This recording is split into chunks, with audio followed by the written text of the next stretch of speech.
Hello and welcome to SATV's special edition International Affairs, but today we will touch the national budget of Bangladesh, which is going to be declared today. Before going to the show, let me introduce, we have a very distinguished panelist today. We have Professor Hussein Uddin Sharkar. He is the Vice Chancellor of Gopalganj Science and Technology University.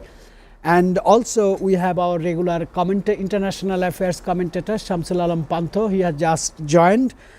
First, I will go through two breaking news, which is the top headlines in international medias. Number one is Ukraine's major drone offensive.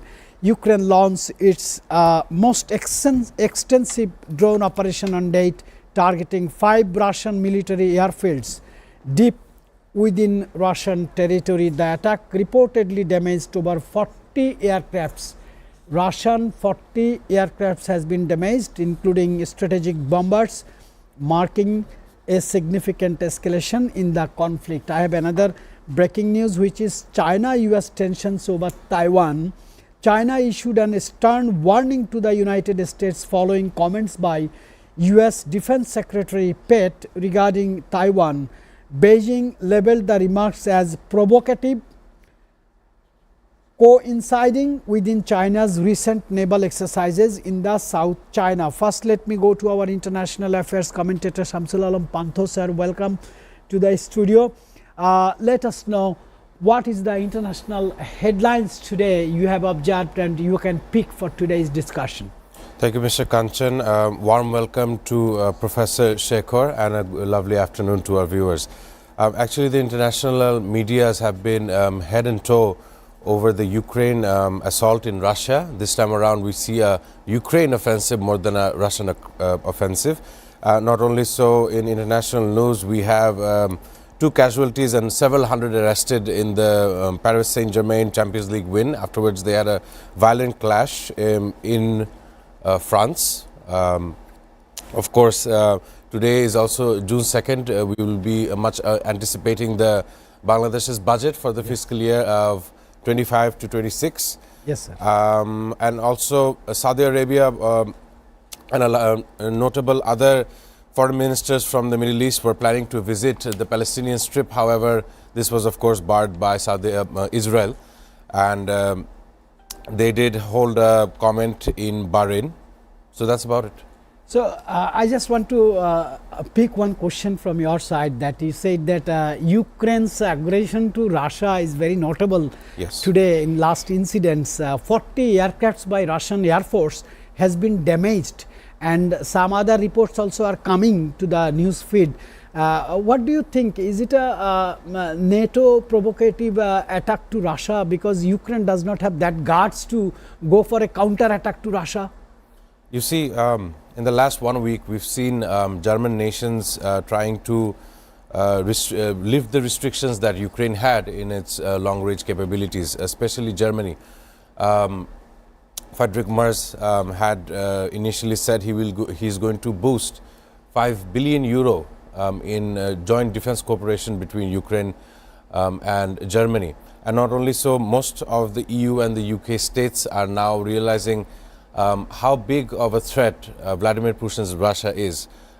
In the budget of the UK government, Mr. Starmer has also, in a first notion, we've seen that the UK government is now also planning to take steps to strengthen their army as well.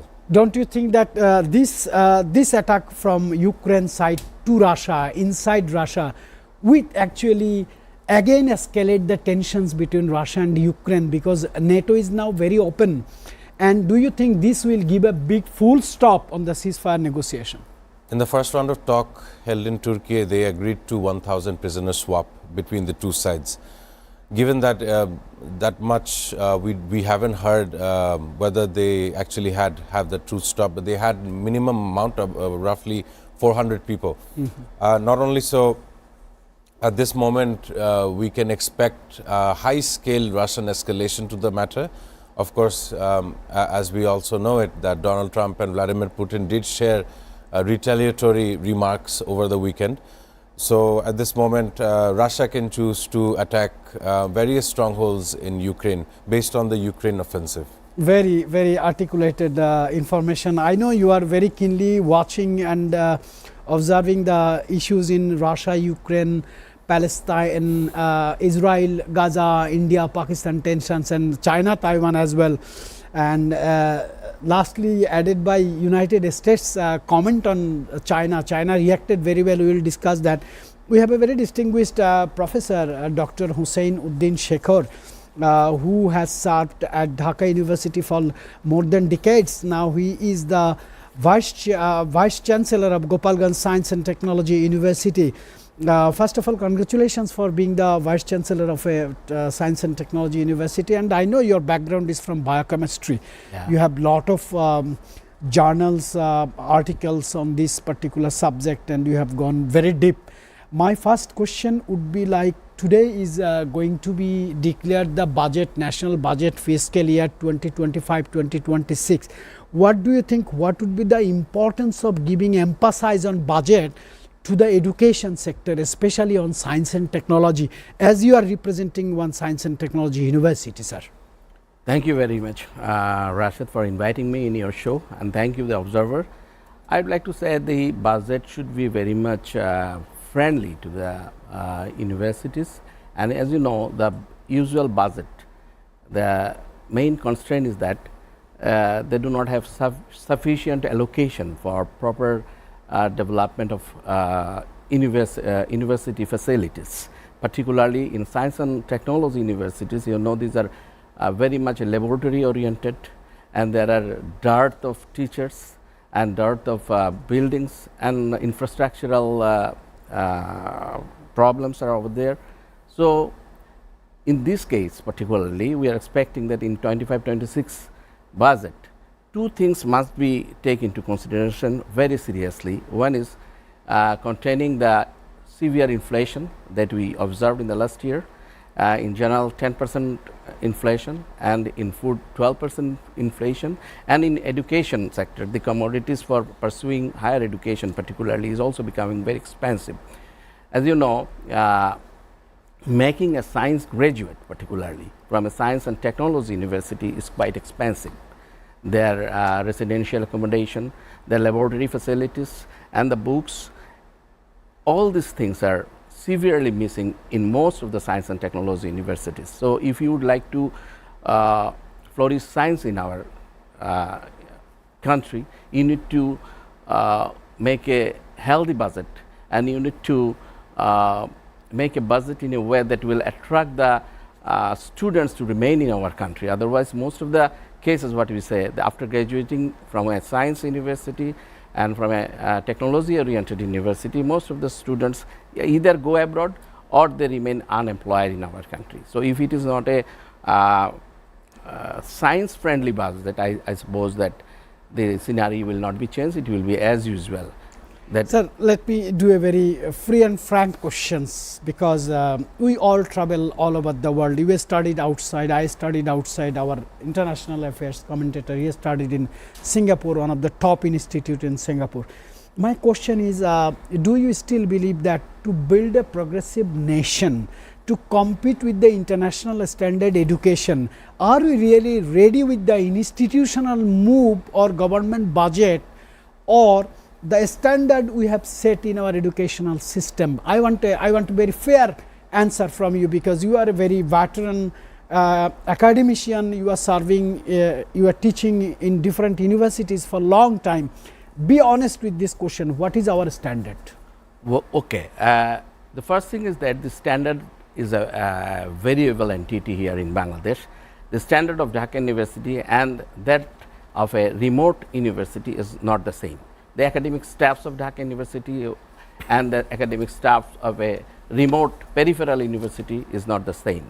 Not the same in terms of their academic staffs as well as the students. So there is a variation. As far as my department, the Department of Biochemistry and Molecular Biology is concerned, I can give you a statistics how my students are going abroad, how many numbers of students are going abroad every year? About 60 to 70% of our students are leaving Bangladesh, because the standard of education here in my country, in my department, is quite as par with the standard of the European or American universities. They are directly being admitted into PhD courses without taking any in-between courses.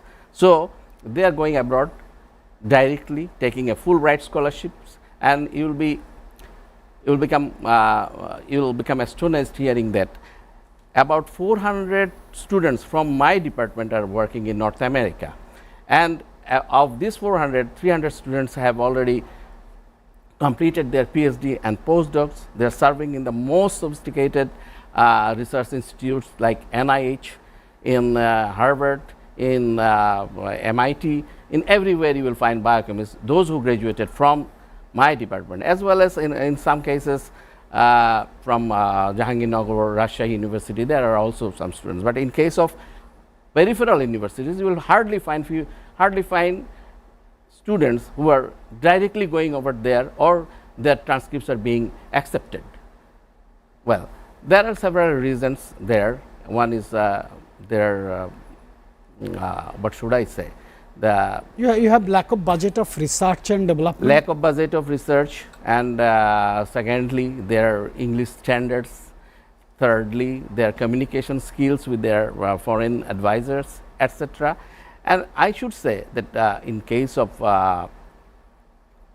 science and technology universities, the standards of students that are producing from the peripheral university are most of the cases substandard. Sir, we will definitely come back and discuss this, because this is a very important issue for right this moment, because we have seen the derailed educational policy since last 53 years. Now new generation has come, new government has come, a person like Muhammad Yunus, who is worldwide respected for his innovation, for his service to the world and planet. We definitely believe that he and his government administration will give more focus on education system. I want to go to our international affairs commentator. I know very well he is also very keenly observing the national budget of Bangladesh fiscal year 2025 to 2026. As information has come to me 39 minutes ago, that according to the primary draft plan, revenue budget size will be 5,74,000 crore. Advisory Council approves Dhaka 7,90,000 crore budget, which is less than 7,000 crore budget of the last year, I mean the previous regime. I have a question for you, that the development work is almost stopped. The new project is almost stopped. Why the same size of budget should come for this year? Because it is an interim government. Thank you, Mr. Kanchan. Actually, this is a matter, if we look at the history of the issue here, we know that in the past previous regime, we've seen the budget, the national budget increasing in some cases double-fold, which wasn't necessary. But at that time, the country was going through much of development projects, bridges, nuclear power plants, tunnels. Not only so, the reduction only came about 9 months into the interim government's hold on the matter. They should have done this in the first month of their operation, in which they cut the budget in order to have less strain on the households. Not only so, this time we see a 7,000 crore reduction. It's only, to me, it will only sound like to go back to the, in order for them to reduce it, they chose to reduce it to the nearest lowest figure, which would be 790,000 crore as the budget.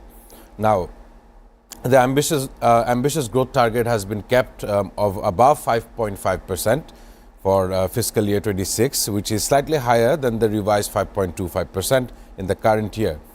But look at the international financial institutions. We have the World Bank, the IMF, the Asian Development Bank. They all predict for the growth to be below 5%.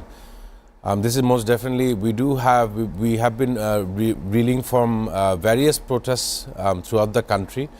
More protests than the days that have passed in the interim government. So it does have an effect on the economy, on the households of the country. My only input here that would be to check whether this growth can be increased in the future. Whether do we need such a high budget? Sir, it is not for the debate. It is just to know that World Bank, IMF, IDB, ADB, JICA, USAID or DFID all said that the next year growth will be 3.3 some percentage. So, do you feel that a huge chances of inflation we have to face in coming years? Every household, every person in Bangladesh, they run on commodities. Definitely, if there's an inflation model that is working, all the commodities price will increase. Now, what this does, it creates more tension between the households and the corporations. Not just that, you look at the budgets of other countries, military spending has gone up. UK has chose to include it in their budget. Not just that, in Japan, a pacifist nation who has been more or less peaceful ever since World War II, has finally chosen to increase their military spending in their national budget as they see tensions between China and Taiwan. Most definitely, instead of looking at the commodities, we should have some kind of rapid militarization coming from the budget as well. We do realize that our borders are at question some of the times. So sir, that's why we should look at the budget really, as well. You really attentively listening our international affairs commentator who has given a good picture of inflation that might be possible in coming years. As an academician, as a teacher, as a citizen of this country, and you yourself and your family as a consumer of this country, what do you think this inflation will be affordable for us? Actually, whatever be the percentage of inflation, it is not actually for a vulnerable economy, it is not possible to bear this, particularly a country like Bangladesh and the citizens of Bangladesh. Up to 7% inflation, one can tolerate hardly, but whenever it is in the last year, as I was saying, it was 10% in general. It was actually beyond the capacity of the general people to bear this inflation. In all commodities, it was 10%. So, you need to open up new avenues for earning. You need to generate earning, the ways of earning, so that people can live in a comfortable way. And this country, you know, it is a very prone to natural calamities. Unemployment is a very big problem here, and failure of the industries, particularly garment industries and others like this, pharmaceutical industries are rapidly falling, and their economy, it is reflecting in our economy as well. And if you fail to contain this inflation, and if it goes beyond 7%, I think the situation will never improve. And if you cannot generate employment, if you cannot export people from this country to neighboring countries particularly, there are some rays of hope as well. And you know that recently we heard that Japan will take about 1 lakh Bangladeshi from here if they know the elementary Japanese language. So we should discover places like this where we can export our manpower. Manpower, if you remain it, if you keep it in our country, and they will create a lot of chaos until and unless they are not being employed. So, you are telling to focus on the exporting manpower. Yeah. I want to go to our international affairs commentator. He is a young leader, young generation representative. Sir, my question would be very straight, and that is, Professor Shekhar is talking about the exporting our manpower, but I heard a speech from the chief advisor. He was speaking at Tokyo. He said that our manpower is our wealth. So, if we focus on the manpower exporting, who will deal the FDI supported, who will deal and who will improve the internal support business, I mean internal business. My question is, we have many challenges right this moment regarding the commodity prices, inflation, then dollar price, international trading, our RMG business is shrinking. In this situation, I see in media people are talking about election. As a young generation entrepreneur, you are representing a very big group, including this television. My question is, what do you think? Should we focus on election, democracy, people's right, or should we address the focused area we should address right this moment? Quite an important question, Mr. Kanchan. First, we need to look at where our priorities lie. If the economy was of question, most definitely if you focused on the economy, maybe about 1 year you try to do whatever you need to do in the economy, maybe so that Bangladesh can be benefited up until 2030. That would be my take on the matter. But Bangladesh has been now reeling with the question whether we should follow elections and whether should there be permanent representative in the parliament. First of all, the constitution says that when a government is overthrown, there is a 90-day period. We've crossed the 90-day mark, and the constitution does also apply. You can also have another 90-day period, a 180-day period, both of which has been passed already in the last 9 months. Right. So it's safe to say that no one is following the constitution. That is the framework of the national people of Bangladesh. It's been following for 54 years, as long as the inception of Bangladesh. So at this moment, the call for election, and definitely it does look bad that you have a parliament building sitting there to be for elected representatives to represent Bangladesh on a global stage. However, there is no such people there. It's deserted. We don't know when the next parliamentary seating would be. Of course, we are waiting for an election. But the economy does not care about anyone's politics. Which country is in power, the economy doesn't care. As Bangladesh is connected to the other 200 nations on the planet, we should look at our priorities. Where are our strengths? We are powerful in tea, we are powerful in jute. There is multiple places in the Bay of Bengal. We still haven't looked for natural resources. As you know, countries like America and China are fighting over rare earth minerals, which I'm sure Bangladesh has a bit of, but we are not going through the procurement or going through the research of such kind of discovery.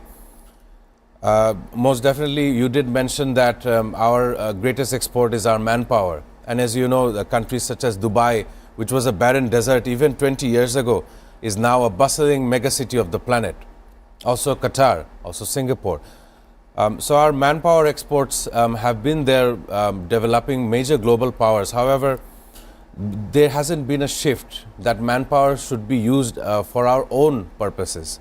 We should try to decentralize Dhaka once more. The talk has been there for the last 9 months.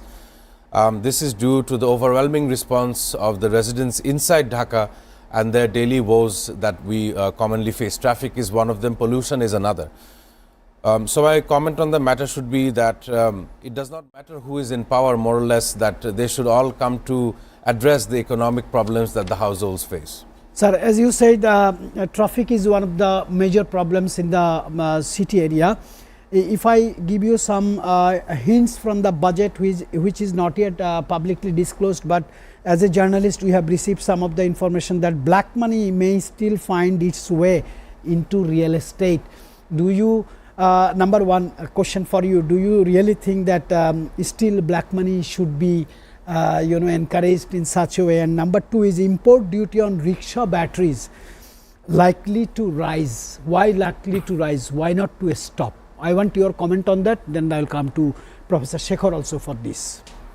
Thank you, Mr. Kanchan. Actually, you've seen the rise of battery-powered rickshaws in the city. Before, in my knowledge, before August 5th, these were restricted to outside Dhaka states such as Rangpur, Bogura.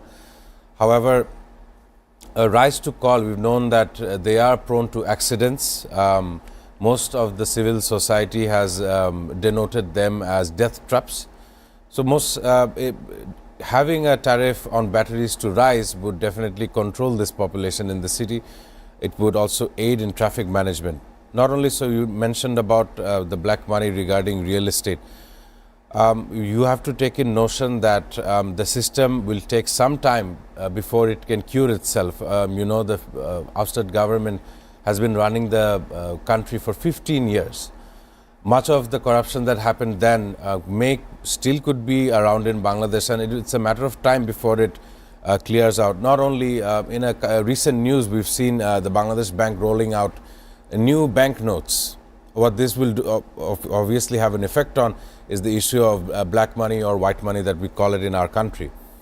Of course, no country, even in abroad, they don't have such a system. What they would do is every reciprocal year, they would have a new note issuance that all the consumers and the bigger households would have to follow by. Sir, we will have more discussions on that. It's time to go for break, but before break I want to get your compliment or supplement to our international affairs commentator. What he said, the black money may still find its way into real estate, and the rise of taxes, import taxes on batteries, rickshaw batteries, which is creating a lot of problems in the city, in the traffic jam. What is your comment as a citizen of this country? Actually, whenever there is black money in the market, it will make its ways in so many sectors, not only in a particular sectors, but in many sectors.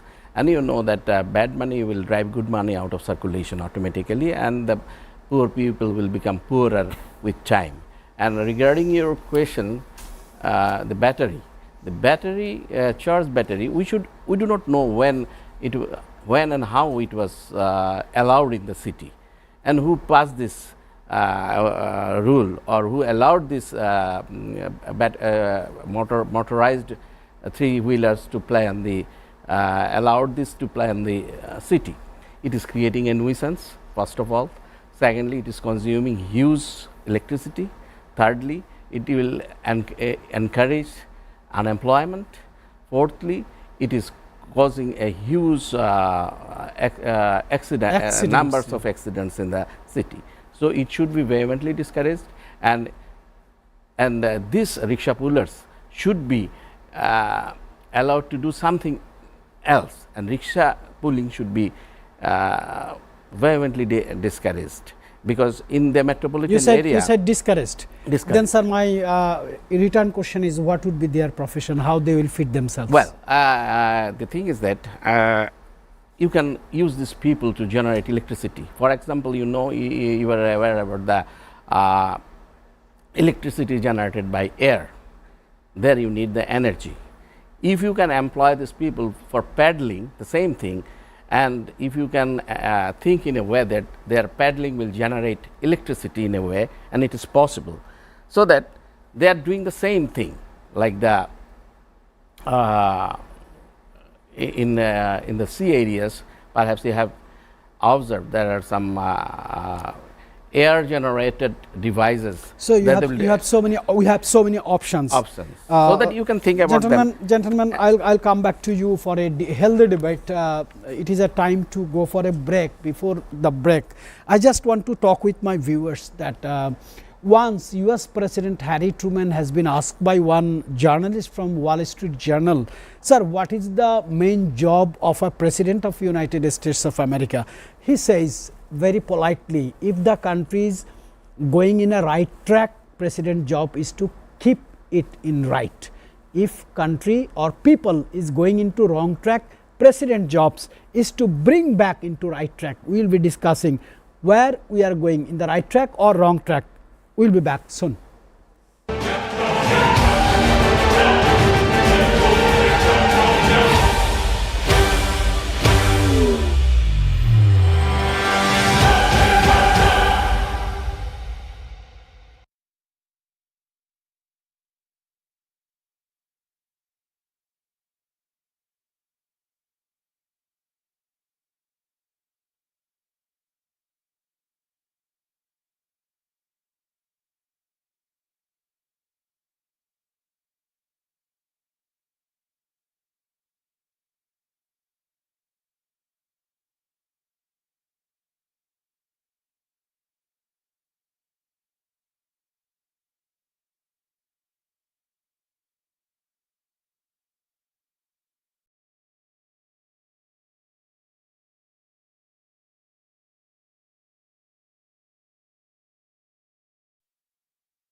Welcome back, ladies and gentlemen. You are watching SATV's International Affairs Special Edition. Today we have very distinguished guest, Professor Hussein Uddin Shekhar.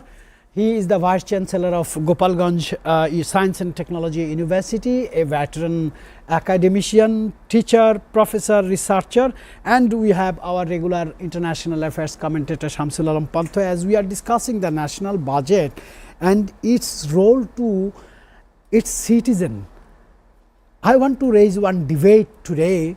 You know, in our constitution we have 5 things in food, clothes, shelter, education, healthcare is the responsibility of the state. It is our constitution says, but have you ever heard, have you ever received any support from this constitutional fundamental rights? New generation are talking, we don't need these 5 issues, give us one thing, our employment, we will organize the 5 things. Sir, first I want to get your comment on that.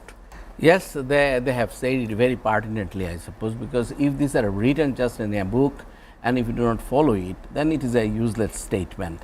Rather, you should take one thing and you should materialize that thing strictly, and you should strictly adhere to that thing. I think that should be the real, if you can give it a real emphasis, I think we can achieve that goal. If it is not achievable, just writing in the book and you are saying the same thing every day, but you are not doing anything, it is a useless statement. And the present generation, what they are saying, they are very practical, very rational, and I think what they are saying is correctly saying. Sir, I want to get your opinion also, because you are a millennial generation, you are watching and you are observing the activities of the Gen Zs, what they have done last year, what they are doing right now. They need guidance, they need mentors and advisors. My question is, they are saying we don't need food, clothes, shelter, education, healthcare, this is written in the constitution, but actually people are not receiving anything except some subsidies, and subsidies goes to the political parties or political leaders or distributors. They said, please state, give us only one thing, employment. We will work hard and we will organize our 5 things. You omit these 5 things from the constitution and make the mandatory employment number 1 a state's responsibility. I want your comment on that, sir.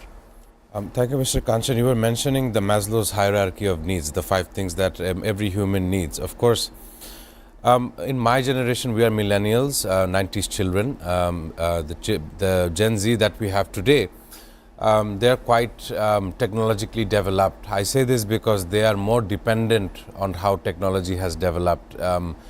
When we are supposed to look at any kind of research topic, we choose to go to the library, we choose to read a book, we choose to look at scholarly articles, whereas they would more be dependent on how ChatGPT or AI would solve their issues.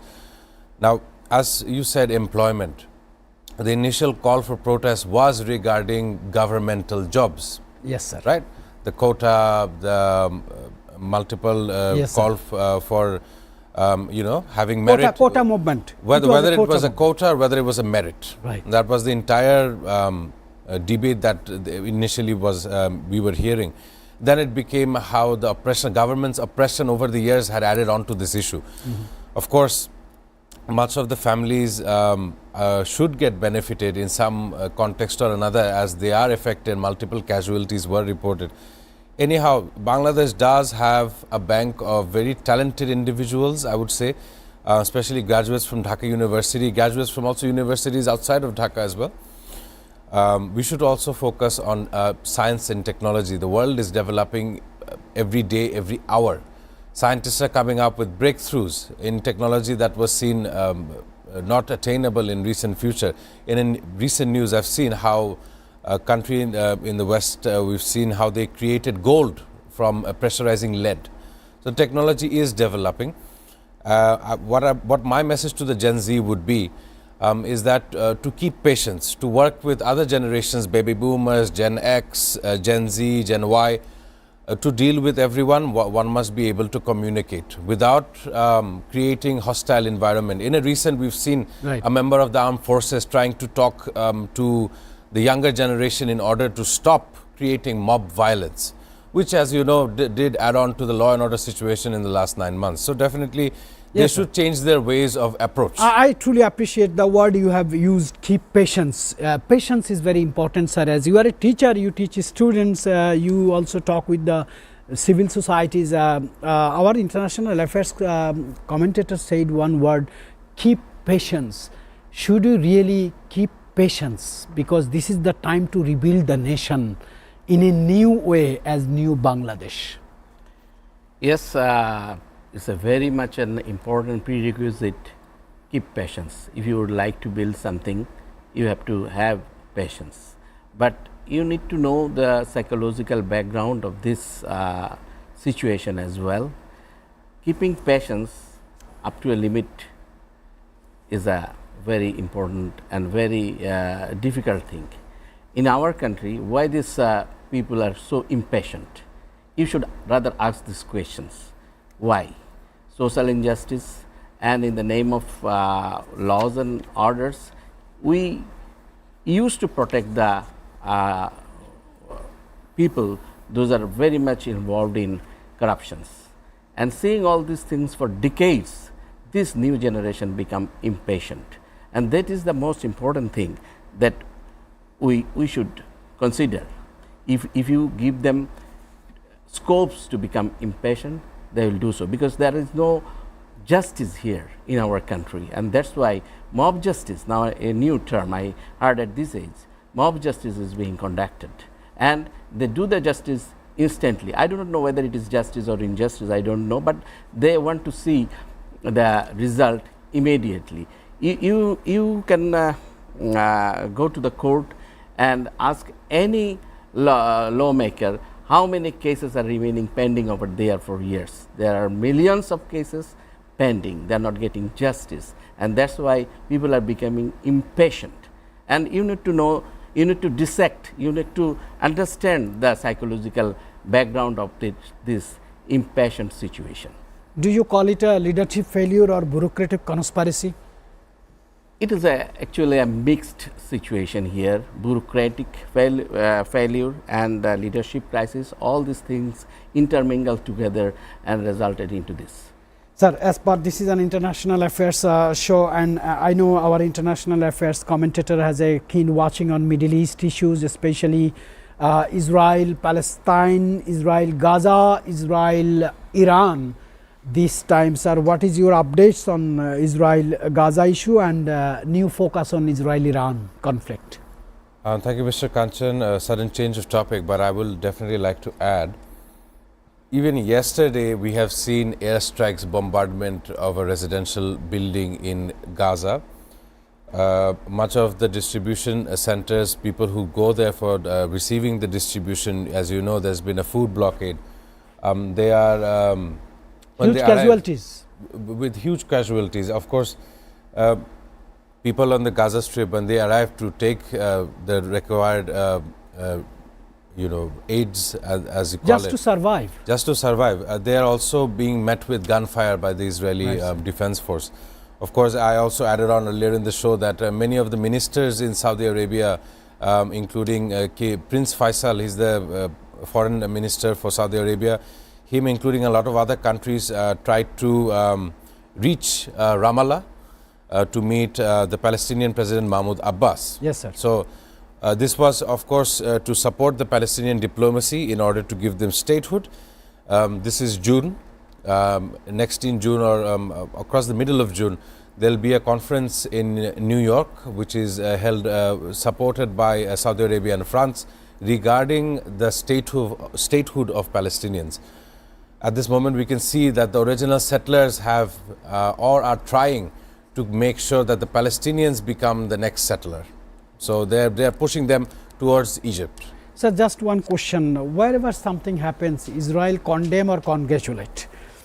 A very catastrophical incident like happened in Palestine, that 31 Palestinian, civilian Palestinian killed and 170 injured when they were just lining themselves to receive the aids. White House or US State Department did not even condemn. They said Israel has the rights to protect itself. Do you find it's contradictory? It is highly contradictory. I would say the Western world has reacted to Benjamin Netanyahu's decision making in the Israel government. Even former prime ministers are also calling this move without any direction. It does not have any kind of political gain from this matter. Not just that, you see Australia, you see France, you see UK, you see Canada as well. Even UAE, even the Middle East are now joining into this matter, the worldwide condemnation of Israel. Of course, this would have been better if this was way back in December, right after October 7th. Of course, as you know, there was a gruesome attack in Israel land during October 7th, which then prompted them to initiate an all-out offensive with the Gazan people, with the Palestinian people. And really a lot of religion is at play here. A lot of ethnic backgrounds are also at play here.